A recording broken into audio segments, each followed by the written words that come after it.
Hello, ladies and gentlemen. You are about to see something that you have never seen before.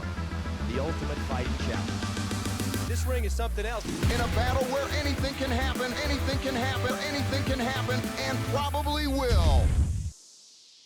Welcome back to the channel. It is I, the J-Shot, picking up where we left off in UFC folklore. Much like the Fast and the Furious franchise way back when, we've returned from a one-off in Japan. Go! From the land of the rising sun, straight down to the bayou we go. I don't know, it could be dangerous. Keep your hands in the boat unless you want them eaten by a gator, your eyes on the screen unless you want to miss the exciting action, and your brain switched completely off, as you will certainly not need it, while we check out UFC 16 Battle in the Bayou. It's March 13th, 1998, and we're at the Pontchartrain Center in beautiful Kenner, Louisiana, for a good old-fashioned slobber knocker, I tell you what. Frank Shamrock is back to defend his middleweight title against Igor Zinoviev in the main event.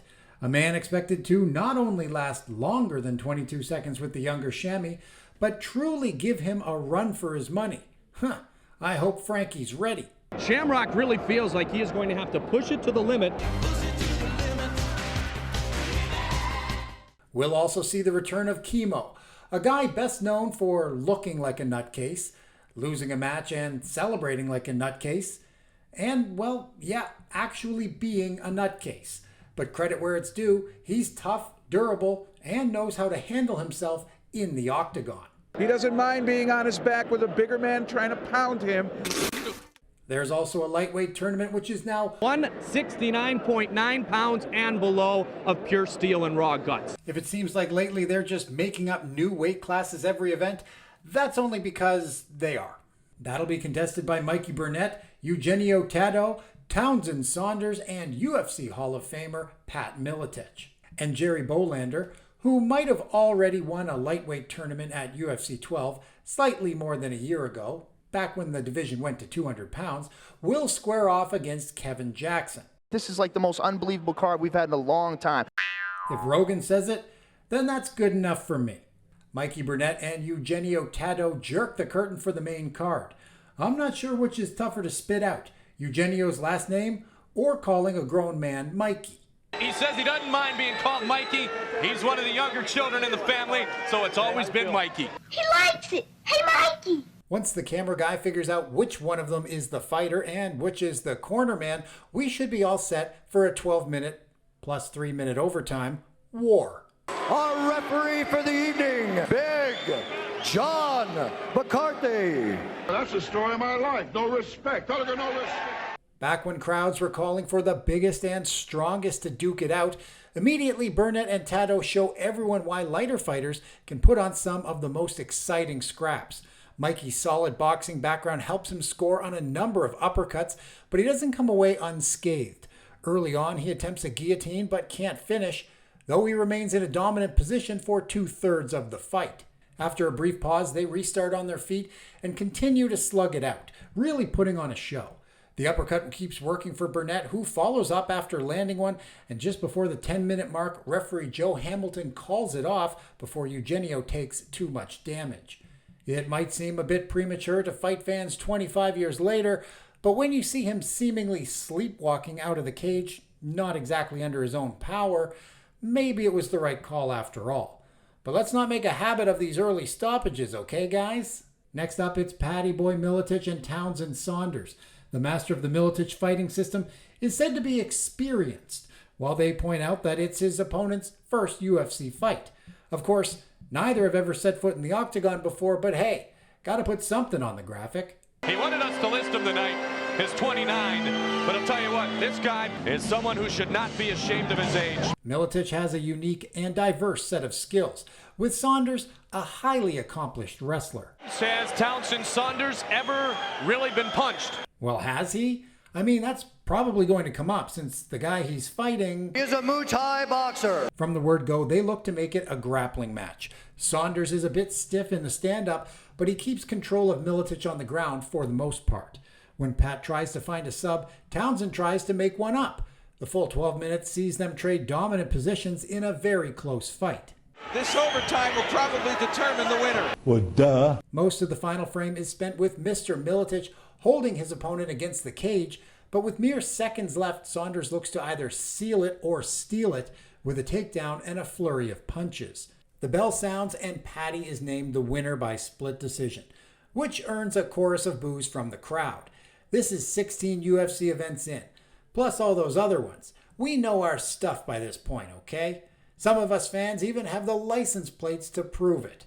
Wow, imagine driving around town with that on your vehicle now. Despite the organization operating for more than 4 years, one thing that really still needed work was the promos. And not just because almost all of the fighters are bad at them, even the producers clearly didn't know what they were even supposed to be. I've been in a lot of tough situations in the cage. I don't plan on getting hit. That's one of my goals, not to get hit, not get hurt. Now I can, certain situations, actually react. It was very a humbling experience what happened in Japan. But, hey. Anyways, now that they've said their pieces, into the octagon they go for this middleweight bout, which, as we all know, they're fighting so that they can one day jump weight classes and fight guys who are much bigger than them. He'd like to win the middleweight championship and have a shot at the heavyweight belt. Just imagine we got our first champ back in '98. It's a very evenly matched affair. Two of the best of the UFC's smaller competitors who've both won prior lightweight tournaments at UFC 12 and 14. Should be a tough one to call. And the weight and height are almost exactly the same. Getting closer, Goldie. Buffer announces the fighters. And is it just me, or is that Venom's face just over his shoulder there? It is me? Okay. Maybe I should lay off the expired Zion supplements. In just the opening seconds, both shoe-wearing fighters throw kicks, with Jackson even stepping on Bolander's foot to try to keep him in place. It must have been really hard for fans to try to keep up with the rules back then, as first there were none, then there were some, and then some were changed. Bolander gets close to locking in an armbar around the 2-minute mark, and 5 minutes later Jackson seems to nearly sink in an anaconda vice. But it's around 10 minutes in when Bolander catches him in an armbar again and begins to crank it. But before any struggle takes place, Big John calls it a day. And that doesn't exactly put him in KJ's good books. McCarthy yanks him up by the arm he was so worried about seconds earlier, and KJ leaves the octagon and literally never comes back. I'm not saying this stoppage is the reason why, but I'm also not saying that. Unfortunately, Mikey Burnett will not be able to continue. Here comes a new challenger.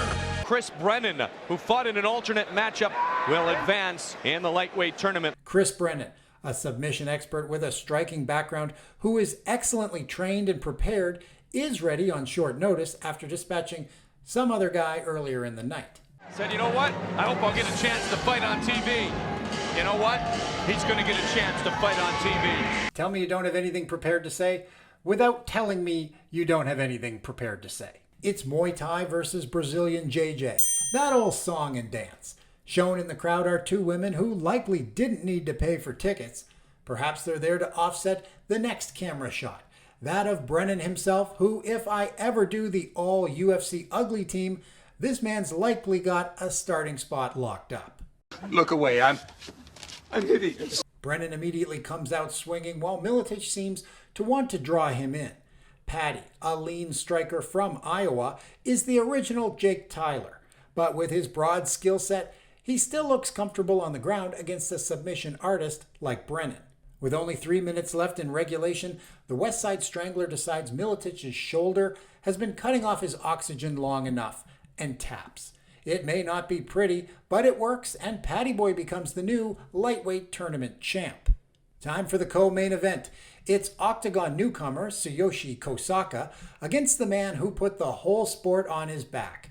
If by sport I really mean enormous, blasphemous prop. Likely due to a bit of a language barrier, Maurice Smith does the interview honors for his foreign friend.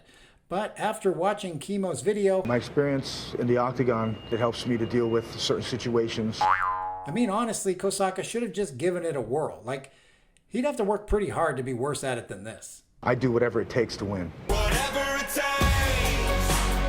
Kimo has great heart. That's what Kosaka said. Kimo said Kosaka has great heart. Seriously, is there a moratorium on saying anything interesting? Like when they banned close fist strikes, perhaps? Even the graphics team seems to have given up. Kosaka won't panic. And what about Kimo's submission skills? Anybody know? Your guess is as good as mine. While you're guessing that, why not also guess who's joining the boys on commentary? Could it be Superfoot, Kilmeade, Beck? Wrong. It's the lawless one, David Tank Abbott. What kind of a commentator is he? Well, just have a listen for yourself. What do you expect, Tank? Hopefully I expect a fight. You got to admit, fast action, high expertise, and certainly great skill level. I will admit to that. The card's almost over, but I can already tell it's going to be a long night. When the fight begins, apparently Tank thinks he's been called in to do lead commentary, swallowing up all of the airtime and calling the action like a drunk on a bar stool. Fitting, I guess. They both Good, nice shot. Take down into the guard. Submission right there. Looks like he's trying to clear the guard. He's got a quarter guard on now. He's got to keep turning. He's going to run out of room. Kimo's got to use his power in this fight. Power he's got. Yeah. Anybody that steps in the octagon, I've got big balls. That's classic Tank. Ever the team player, he listens less than intently when Goldie makes a point about how much trouble Kimo gave Royce Gracie at UFC 3. Kimo was the first to ever battle Royce Gracie in the fashion that he did. And Kimo came away, in some's estimation, fresh and unharmed. You could say that, but, you know, Royce Gracie came back for the next fight and ended up throwing the towel in. Sorry, I know there's a fight going on, I swear. It's just that while they're grappling, by far the most entertaining part is listening to Tank, who takes this about as seriously as he does cardio and dieting. And there's a possibility the winner of this fight could meet you in May. Holy smokes. Around the 8-minute mark, just as Kimo looks poised to rain down some thunder, Kosaka pulls a little brother wrestling move and turns the tide, even rocking the Bible thumper when they get back on their feet. Kosaka dominates the striking against his powerful punching opponent, who outside of the octagon is apparently a huge nerd. Kimo has his own webpage now. As regulation time winds down, it's obvious Kosaka has more in the gas tank than Kimo, who is breathing heavy and not putting much on his punches. Big John even asking him if he wanted to continue during the 1-minute break. He does, despite being exhausted, and I mean they didn't even have stools to sit on back then. From the start of the OT, Kimo dives for a leg and gets top position, which grabbing the cage helps him maintain, but a switch to an armbar attempt moves him to his back, where he stays till the fight ends, and beyond, as his corner helps quench his thirst immediately after the bell rings. It's a real slugfest with an obvious outcome, though both men really put on quite a show. Kosaka gets the unanimous win in his octagon debut against a very memorable opponent. He's a legend. No one's going to forget Kimo. Anyone order a main event? It's the much-hyped Frank Shamrock defending his title against Igor Zinoviev, said to be a huge challenge for the champ with his big right hand, not to mention all that patience. The latter is on display when the fight starts, as he waits a whole 15 seconds before closing the distance. Oh my! He's out! Okay, maybe he could have been a tad more patient. The match is virtually identical to Frankie's last, taking just a smidge more time than it would to teach every technique in Joe Sondo. Classy chamois checks on his opponent, whose broken collarbone wound up putting the brakes on his career. He thanks his big brother, by that he means Maurice Smith, celebrates with the UFC's women's champ apparently, and shakes hands with Bob Meyerowitz, who calls it the start of a long relationship. And why wouldn't it be? UFC 16 Battle in the Bayou truly had a little bit of everything. Decisions, submissions, knockouts, maybe even the UFC's first slam KO. The promotion is definitely picking up some steam, but you know what? So are we. So hit the like and the subscribe button and check back soon for more videos. Until then, thanks for watching and all the best.